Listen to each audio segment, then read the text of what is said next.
Selamat pagi, siang, sore, dan malam buat semua penikmat horor di channel spesial horor ini. Semoga hari ini penuh kebahagiaan, penuh senyuman, dan penuh berkah buat kita semua.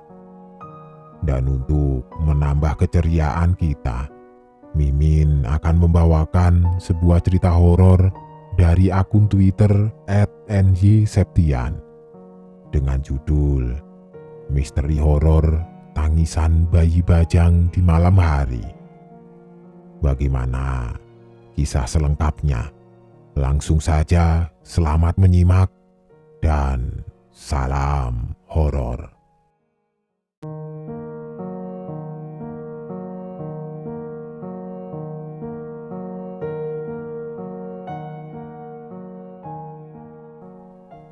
Ibuku, panggil saja Mbak Ros, lahir tahun 1971 di sebuah desa kecil yang jauh dari keramaian di pinggiran Kabupaten K di Jawa Timur. Pada masa itu, jarak antara satu rumah ke rumah yang lain sangat jauh, dipisahkan oleh kebun dan persawahan. Ketika malam tiba selalu gelap gulita. Karena belum ada listrik, rimbunya pohon bambu mendominasi lingkungan rumah ibuku. Setiap menjelang malam, hanya suara kreket-kreket gesekan batang bambu yang terdengar jelas, memecah keheningan. Dalam rumah yang hanya berdinding bambu ibuku dibesarkan, dicetak menjadi anak yang mandiri, berani, dan giat. Saat usianya menginjak 6 tahun, ibuku sudah memiliki 2 orang adik. Dalam usia semuda itu, ibuku seringkali jadi sasaran kerepotan orang tuanya. Hal-hal yang harusnya belum bisa dia kerjakan harus dilaksanakan karena terpaksa. Hari-harinya dimulai seperti seorang ibu rumah tangga. Bangun saat gelap gulita dan tidur tengah malam karena harus membantu orang tuanya mengurus rumah dan adik-adiknya. Hingga suatu hari, "Duk, Ros, ibu mau ke pasar. Adik-adik diurus ya, ibu pulang malam." Karena memang jarak pasar dengan rumah cukup jauh. Kalau bersepeda saja memakan waktu 1 jam. Dan saat itu belum memiliki sepeda, jadi harus jalan kaki. "Iya, Mak," jawab ibuku. Saat itu hari masih gelap, kumandang azan subuh juga belum terdengar. Dengan bertelanjang kaki, si emak, nenekku, pergi menuju ke pasar. Saat itu juga ibuku segera menutup pintu betek atau anyaman bambu karena takut meskipun pintu tertutup, ibu masih bisa melihat suasana di luar rumah karena beteknya bolong-bolong. Saat itu adik-adik ibu masih tidur. Ibu dengan cekatan mengerjakan satu persatu aktivitas dapur. Saat ibu sedang sibuk menyiapkan untuk sarapan, tiba-tiba terdengar suara tangisan. Seketika itu, ibu berhenti sejenak. Apakah mungkin adiknya bangun? Karena yang ia dengar suara tangisan bayi. Ibu segera ke depan menengok kedua adiknya. Ternyata semua masih pulas tertidur. Tanpa rasa curiga, ibuku melanjutkan kembali untuk memasak. Kemudian perlahan-lahan terdengar lagi suara tangisan itu semakin kuat dan dekat, diikuti suara kreket-kreket gesekan batang bambu yang tertiup angin. Ibuku mulai ketakutan. Apalagi saat itu air di gendong sudah habis. Terpaksa ibu harus ke sumur untuk menimba air. Antara takut dan kehabisan air, ibu dengan perlahan membuka betek belakang. Tidak langsung keluar, ibu mengintip terlebih dahulu. Meskipun mengintip, namun Ibu tidak bisa melihat apapun selain tingginya pohon bambu, karena di luar sangat gelap. Perlahan-lahan, ibu mendekati sumur dan menimba. Sambil menengok ke kanan dan kiri, ibu berpikir, gelap-gelap seperti ini, anak siapa yang menangis? Apalagi jarak rumah tetangga yang terdekat sekitar 25 meter dari sini. Ibuku mulai parno. Ketika ember sudah terisi hampir penuh, tiba-tiba angin berhembus sangat kencang sampai menggoyangkan rimbunan bambu. Suara daun dan batang yang bergesekan membuat nyali ibu menciut. Lagi-lagi terdengar sayup-sayup tangisan bayi itu. Secepat kilat, ibu berlari ke dalam rumah dengan susah payah sambil membawa timba air tadi. Meskipun takut, ibu tidak gentar sama sekali. Hanya berharap agar hari lekas terang. Tidak lama kemudian, dari kejauhan terdengar azan subuh. Ibu sedikit lega, karena itu menandakan matahari akan segera muncul. Menanti itu, ibu kembali tertegun. Apa yang terjadi? Bayi siapa itu? Seharian, ibu memikirkan hal ini. Hingga saat sore menjelang, ibu sedang memandikan adik-adiknya di dekat sumur belakang. Dan berharap emak segera pulang, dan saat itu matahari sudah condong ke barat. Gelap, sedikit menyeruak. Dengan telaten, beliau memandikan adik-adiknya sambil bersenda gurau. Tidak dirasa, hari mulai gelap. Tiba-tiba angin berhembus sangat kencang. Lagi-lagi diikuti suara gesekan bambu dan dedaunan kering di sekitar sumur. Ketakutan menerpa tubuh kecil ibu. Merinding sekujur tubuhnya. Dengan cepat, ibu menyudahi sesi mandi, menutupi tubuh kedua adiknya dengan jarik, kain batik, dan menggiringnya untuk masuk ke dalam rumah. Saat sampai tepat di depan pintu belakang, sayup-sayup ibu mendengar suara tangisan itu lagi. Namun, kali ini berbeda. Suaranya tampak memelas sekali dan mirip bayi yang haus dan lapar. Sesenggukan dan lembut sekali tangisannya hingga ibu merasa iba. Namun, dia tidak tahu harus berbuat apa. Karena tangisan itu tidak jelas apakah manusia atau bukan. Sedangkan ibu di rumah sendirian. Dalam hatinya terpendam rasa takut yang amat sangat. Namun di sisi lain sangat penasaran dan kasihan. Karena dia merasa tidak kuasa, ibu bertekad menunggu emak dan bapaknya pulang untuk menceritakan hal ini. Saat ibu dan adik-adiknya sudah di dalam rumah, ibu menunggu sambil makan seadanya, berharap emak lekas pulang. Namun nihil, hari sudah malam, tidak juga terdengar suara emak. Saat ibu beranjak ke tempat tidur menyusul adiknya, lagi-lagi terdengar suara yang sama. Ibu mulai merasa ini tidak beres. Kenapa setiap hari gelap selalu terjadi seperti ini? Awalnya ibu berpikir mungkin itu suara anak tetangga. Namun janggal sekali. Jarak rumah mereka jauh. Dan tangisan ini terasa dekat sekali, hanya terdengar saat gelap pula. Karena ketakutan, ibu segera memejamkan mata. Meskipun telinganya tetap waspada mendengar suara-suara di luar. Tiba-tiba, terdengar suara orang membuka bedek. Dengan cahaya lampu teplok yang remang sekali, ibu mengintip dari balik selimut. Ya, itu emak sudah pulang. Ibu sangat lega dengan sigap ibu menyambut. "Mak, sini istirahat dulu. Bapak kok tidak ikut pulang?" "Kenapa, Mak?" kataku. "Bapak ke kota. Kalau tidak besok, ya lusa pulangnya."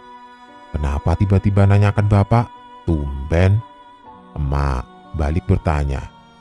Dengan ragu-ragu, Mbak Ros berkata, "Mak, aku takut di rumah sendiri. kalau pergi jangan lama-lama ya, emak menjawab. Loh, kok tumben sih?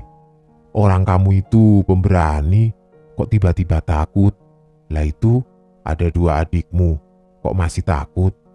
Ibu menyahut. Mak, dari sebelum subuh pagi ini, setiap gelap, aku mendengar suara bayi nangis. Suaranya memelas. Jangan-jangan bukan anak manusia ya, Mak? Emak terdiam sejenak, tanpa ekspresi apapun. Mbak Ros heran dan menunggu emak menjawab. Sudah, Nduk, besok saja kalau bapakmu datang, ceritakan. Sekarang emak capek, jawab emak. Nampaknya raut wajah emak sedang menyembunyikan sebuah jawaban. Namun emak enggan membahas ini sekarang. Dari sorot matanya, nampak berpikir keras tentang ini. Hingga tiba saatnya emak akan tidur. Tiba-tiba, suara itu lagi-lagi terdengar. Kali ini, suara bayi menangis itu tidak hanya aku yang mendengar, tapi emak juga mendengarnya. Hingga tiba-tiba dia terbangun, menoleh ke arahku mengira bahwa si bungsu yang bangun. Karena memang si bungsu masih umur 2 tahun saat itu. Emak berkata, Duk, apa itu yang kamu bicarakan tadi? Tanpa menjawab, Mbak Ros, ibuku mengangguk. Benar-benar mencekam. Suara tangisan itu melengking memecah keheningan malam. Suasana rumah yang hanya diterangi lampu teplok membuat kami semua hanya saling menatap. Lalu emak berkata, Sudah, sekarang ayo cepat tidur. Berdoalah semoga besok bapak pulang ya. Mbak Ros mengangguk. Dengan hati yang tidak karuan Mbak Ros berusaha tidur. Namun telinganya masih mendengar bayi itu menangis seolah-olah meminta digendong dan haus. Tapi Mbak Ros tidak bisa berbuat banyak. Saat tengah malam, si bungsu menangis karena mengompol. Mbak Ros hendak membangunkan emak. Namun tiba-tiba dia sadar emak tidak ada di sampingnya. Karena khawatir bungsu bangun, Mbak Ros berinisiatif mencari emaknya. Dari kejauhan ia melihat cahaya lampu teplok. Namun sangat redup karena jauh. Dengan perasaan takut dan waspada, Mbak Ros mendatangi cahaya itu dengan mengendap-endap. Semakin didekati, cahaya itu semakin jauh. Tidak terasa kaki Mbak Ros menginjak greng atau kumpulan duri pohon bambu. Mbak Ros kaget karena secara tidak sadar dia sudah berada di bawah rimbunnya pohon bambu. Seketika Mbak Ros bersimpuh menangis dan cahaya itu hilang di antara pohon bambu. Dalam kekalutan Mbak Ros terus menangis. Mau lari pun tidak sanggup, kakinya serasa menancap di sana. Lemas lunglai seketika. Tiba-tiba ada seseorang menarik lengannya. Ayo berdiri, terus pulang. Tanpa melihat itu siapa, Mbak Ros tahu kalau itu suara emaknya. Dengan terseok-seok, Mbak Ros berjalan dengan setengah diseret oleh emaknya. Suara emak menutup bedek. Bagaimana toh kamu ini? Kok bisa sampai di sana? Ngapain? Ini tengah malam gelap gulita. Sambil menangis sesenggukan, Mbak Ros menceritakan apa yang dia alami. Dari si bungsu mengompol hingga kenapa dia bisa berada di sana. Seketika, raut wajah emak berubah. Yang tadinya jengkel menjadi was-was dan khawatir. Lalu emak menyuruh Mbak Ros untuk membasuh tangan kakinya dengan air gentong, berharap Mbak Ros segar kembali dan segera tidur.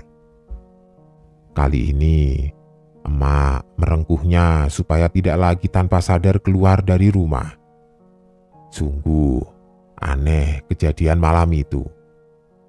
Hingga keesokan harinya, yang diharapkan pun tiba.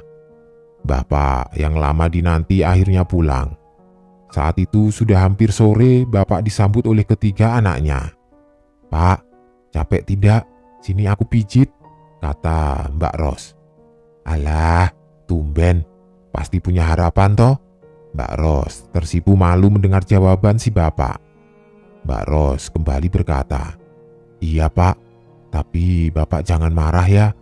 Capek-capek aku malah mengadu. Bapak menjawab, iya, bapak tidak marah, asalkan tidak minta yang aneh-aneh. Mbak Ros berkata lagi, aku tidak minta pak, cuma mau mengadu. Lalu dari belakang emak menyahut, iya pak, tolong kalau bisa tuntaskan malam ini, mumpung malam Jumat Legi. Menurut kepercayaan di daerah kami, malam Jumat Legi adalah malam yang baik untuk berikhtiar. Oh iya, bapak yang notabene adalah seorang tetua atau orang pintar, sudah tidak kaget lagi jika emak tiba-tiba berkata demikian. Pasti ada yang tidak beres. Lalu emak menceritakan semuanya. Dengan tenang, bapak berkata, ya coba, nanti malam jabang bayi ini masih nangis lagi apa tidak? Kalau masih, ku datangi, ku cari sampai ketemu. Bapak menegaskan, kalau anak manusia harusnya menangis tidak hanya malam atau gelap saja. Siang pun ia nangis karena haus dan lapar. Terus, kalau anak orang makin hari harusnya suaranya makin lemah karena tidak makan tidak minum sudah 3 hari ini. Pernyataan bapak masuk akal dan membuat Mbak Ros serta emaknya penasaran. Lalu emak menyuruh bapak istirahat dulu sebelum bersiap-siap untuk malam itu. Sudah beberapa jam bapak tertidur, hari mulai gelap. Saat sayup, suara itu tiba-tiba terdengar lagi. Emak segera membangunkan bapak. Pak, bangun pak. Itu loh, dengerin, bayinya nangis lagi. Dengan sigap, tiba-tiba bapak bangun dan terduduk seperti orang sedang bersemedi. Emak menatap tajam sambil meraih Mbak Ros mendekat. Dengarkan dengan baik, dengan benar, dari mana suaranya? Kata bapak. Mbak Ros menjawabnya, dari tempatku kapan hari ngikuti lampu teplok yang jalan sendiri di bawah rimbunan bambu. Bapak terbelalak menatap Mbak Ros. Loh, ada cahayanya. Sepertinya benda ini perlu ditolong, Duk. Ayo, siapkan obor. Emak di rumah saja menjaga anak-anak. Duk Ros, ikut bapak nak. Mbak Ros kaget, namun tidak mampu menolak. Setelah semua siap dengan hanya berbekal obor, bapak dan Mbak Ros melangkahkan kaki keluar rumah lewat betek belakang. Dalam dada Mbak Ros berdegup kencang, seakan tidak percaya bahwa anak seusianya harus ikut campur dalam urusan ini. Setiap langkahnya Mbak Ros hanya tertunduk karena takut tidak mampu melihat sekelilingnya yang seolah-olah mengepung dan mengawasinya. Sepanjang jalan, bapak mengajak Mbak Ros berbicara untuk menghilangkan rasa takut. Setelah 50 meter, bapak berkata, "Shh, diam, kesini, dekat bapak. Dengarkan dengan benar ya, Nduk. Suara itu dari mana?" Sambil digandeng tangannya oleh bapak, Mbak Ros mendongakkan kepala, melihat sekeliling dan memasang telinga. Suara tangisan itu terdengar sayup-sayup merintih menangis. Tiba-tiba melengking sejadinya. Bapak kaget mundur pelan-pelan, lalu meyakinkan Mbak Ros untuk menuntunnya ke arah tangisan itu. Dengan tangan berada di kedua pundak Mbak Ros, bapak berjalan mengikuti di belakangnya. Meski takut, Mbak Ros berniat untuk menyudahi semua ini. Hingga tanpa sadar, sampailah ia di tempat di mana tempo hari kakinya tertancap tidak mampu bergerak. Tepat di bawah rimbunan pohon bambu dengan 2 bambu besar bersilang, saling menghimpit. Lalu, bapak maju dengan memasang telinga. "Di sini ya, Nduk. Sudah, diam ya. Di sini sebentar. Bapak mau lihat apa di sana itu," Mbak Ros mengangguk, meski takut sekali karena suara itu dekat sekali dengan tempatnya berdiri. Di depan dua bambu besar itu, Bapak menunduk seperti sedang membaca doa. Mulutnya komat kamit, tangannya bersatu. Tiba-tiba angin berhembus kencang, hingga rimbunan bambu itu bergoyang.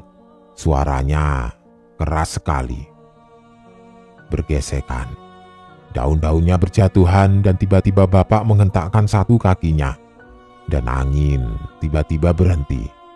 Bapak berucap, "Aku cuma ingin tahu wujudmu. Kalau kamu perlu ditolong sekarang, aku tolong. Ku lepas jeratannya." Tiba-tiba, dari celah dua bambu yang saling berhimpit terlihat sebuah bungkusan kain putih sebesar telapak tangan muncul begitu saja. Dengan hati-hati Bapak mengambilnya, lalu meletakkannya di atas telapak tangan. Sungguh luar biasa baunya, amat busuk seperti bangkai. Namun, Mbak Ros menahan diri sampai akhirnya Bapak mengajak Mbak Ros pulang serta membawa bungkusan itu. Setelah sampai rumah, Mbak Ros segera masuk dengan membawa obor. Bapak menyusul di belakangnya. Kemudian menyuruh emak menyiapkan air di wadah dan ublik. Kemudian Bapak duduk dan berkata, "Mak, habis ini bantu aku merawat benda ini." Setelah diletakkan di meja, bungkusan itu nampak jelas terpapar cahaya lampu teplok. Kain kapan putih dengan isi entah apa yang jelas baunya busuk sekali. Bapak menambahkan, "Jangan bicara macam-macam. Memang barang ini seperti ini adanya, perlu ditolong." Dengan hati-hati, Bapak membukanya. Mata kami semua terbelalak. Kami tercengang karena ada janin bayi yang sudah membusuk dan gepeng karena terjepit di dalam kain mori itu. Kemudian, Bapak menjelaskan bagaimana bisa ini terjadi. Di rimbunan bambu tadi, orok ini mengadu ke Bapak. Kalau dibuang orang tuanya, mati dikuburkan. Mbak Ros yang belum paham hanya diam mendengarkan. Sedang emaknya menangis haru dan kasihan. "Kasihan, Mak. Ayo ditolong, dirawat, dikubur dengan layak. Walaupun orok ini mati hanya tubuhnya. Nyawanya masih hidup mencari jalan pulang yang semestinya, membutuhkan doa orang tua." Akhirnya, Bapak memandikan dan memproses orok tersebut dengan sebagaimana mestinya orang meninggal dunia. Karena Bapak percaya, janin yang meninggal sebelum dilahirkan juga akan tumbuh seperti bayi-bayi lain yang lahir dengan selamat ke dunia. Jika janin itu laki-laki, saat menginjak usia anak-anak dia juga akan minta disunat dan dibelikan baju. Biasanya akan memberitahu lewat mimpi atau gangguan-gangguan semacam yang dialami Mbak Ros waktu itu. Mbak Ros merasa lega karena misteri tangisan itu sudah terungkap. Meskipun saat itu masih kecil, namun Mbak Ros mengingat kejadian itu dengan jelas. Selain itu, pengalaman pertamanya juga karena sudah biasa hidup mandiri di tengah keterbatasan. Jadi, apapun yang terjadi padanya, Mbak Ros, ibuku, bisa mengingat dengan baik.